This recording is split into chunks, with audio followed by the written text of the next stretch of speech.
Det var rigtig spændende at være på den her 48 timers innovationscamp, fordi det gav et rigtig godt indblik i, hvordan det er at komme ud og arbejde i en virksomhed. Der var en god dynamik i og med, at vi var forskellige professioner, så man fik et godt indblik i, hvordan det var at arbejde tværprofessionelt. Og det giver en god fornemmelse af, hvad det vil sige at komme ud og arbejde efterfølgende. Det startede med, at vi mødte op tidlig morgen på en gård, der ligger ude ved Tego i Herning, hvor vi startede blødt ud med noget morgenmad og en briefing. Så blev vi præsenteret for hinandens forskellige adfærdsprofiler, hvor vi stillede os op og gjorde det sådan visuelt, hvor vi egentlig havde nogle ting til fælles, men også hvor forskellige vi var som personer. Som en helhed, der oplevede jeg weekenden som værende rigtig spændende. Det var meget udfordrende, fordi der var så mange detaljer, som vi egentlig skulle besvare.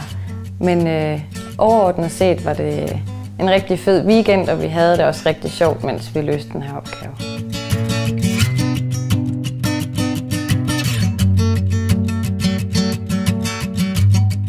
Jeg føler, at jeg har fået noget personligt ud af det, ved at jeg har fået udvidet mit professionelle netværk, og jeg har fået en rigtig stor indsigt i, hvad det vil sige at være i en virksomhed herhjemme i Danmark, som også har forretninger i udlandet. Jeg vil helt klart anbefale den her form for innovationscamp til andre. Det var rigtig interessant, og jeg synes, jeg udviklede mig meget. Hvis jeg fik muligheden for at deltage i sådan en innovationscamp igen, vil jeg helt sikkert gribe den chance, for det er rigtig fedt.